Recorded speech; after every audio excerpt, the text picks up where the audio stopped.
Hi Scorpio, welcome to your week ahead Taroscope with me, Raphael from Radiant Reality. It's an absolute pleasure to have you. Thank you so much for being here. Thank you so much for joining me. Quick note, these readings are for your sun, moon and ascendant sign. So whether you're a sun, moon or rising sign Scorpio, this is for you. And I always advise that you watch all three to get a clearer, more complete picture of how they're going to speak to you. With that said, remember they are general readings.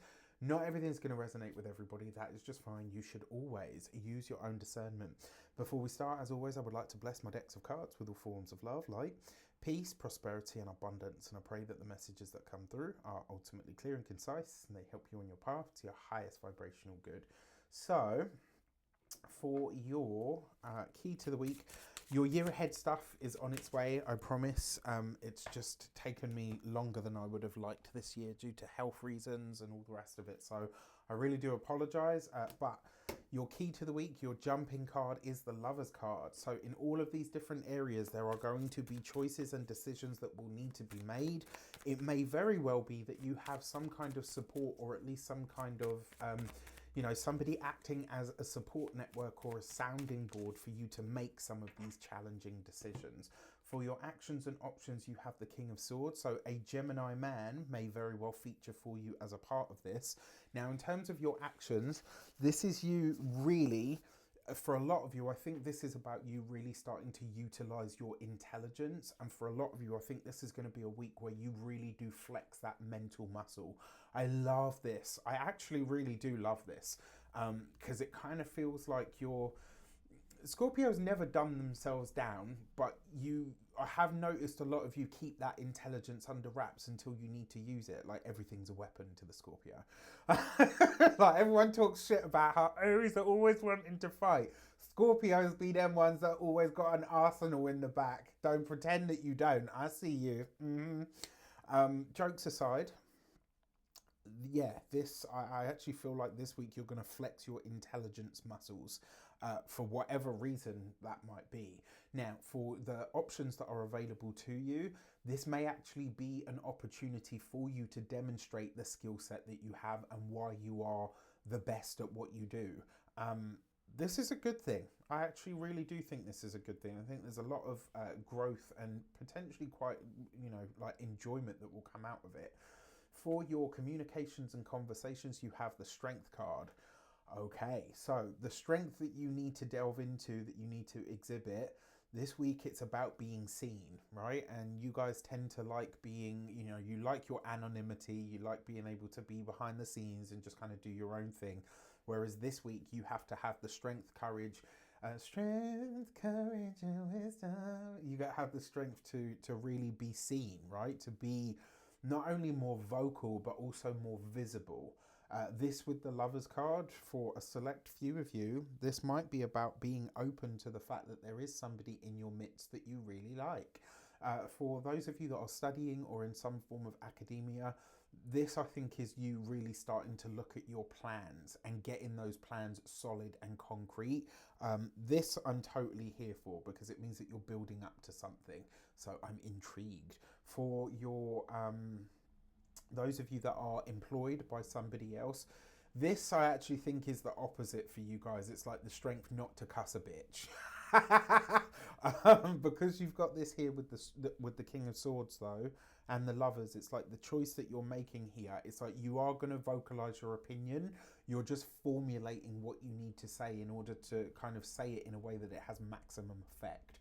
For those of you that are business owners, entrepreneurs, solopreneurs, people that work for themselves, I actually think this is you gearing up for some kind of self-promotion, whether this is your business, something that you're launching, something that you want to share with the world.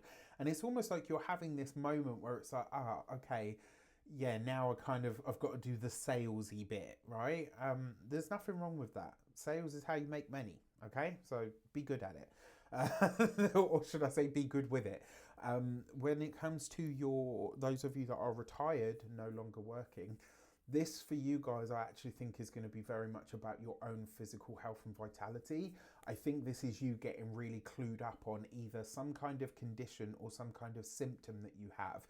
It doesn't look to be life-threatening, but I do feel like you're gathering knowledge or wisdom on something so that you can be really clear on how to proceed. For your love and relations, you've got the Ace of Cups. Love looks good. For those of you that are single and looking, it could be a Gemini person that you are coming into contact with.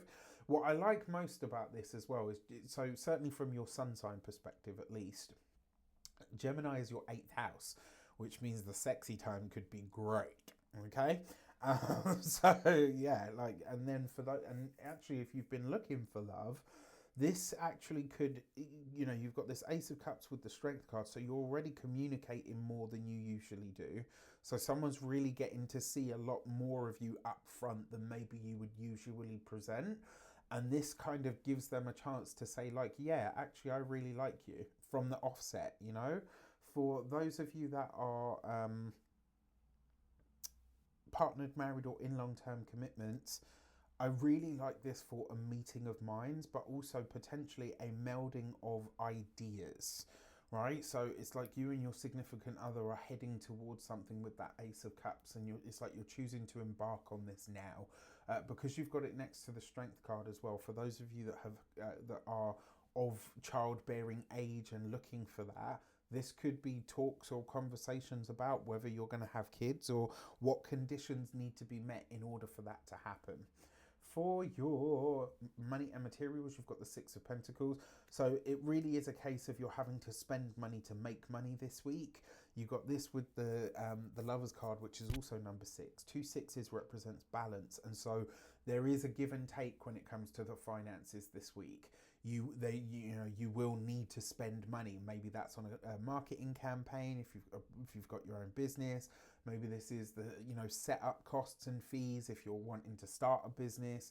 If you are employed by somebody else, this is like maybe you're having to spend money on some kind of new training or upskill in order to get to that next level pay bracket, right? When it comes to your physical health and vitality, this is your neck, your throat, and like this general area here. There could be a lot going on with this, so do protect your throat this week. And then finally, when it comes to your home and environment, this is possibly, I'm sorry to say, I think this came up in your monthly reading as well. There is going to be some expenditure on the home this week, and it might be, like super annoying, but it's almost like once you've done it, it's done, and then you won't need to do it again. So this is kind of like spend the money now so you don't have to spend the money later. All right, with that said, I wish you an abundance of all of that good stuff. Let me know in the comments how it shapes up. Take care, and I'll see you soon.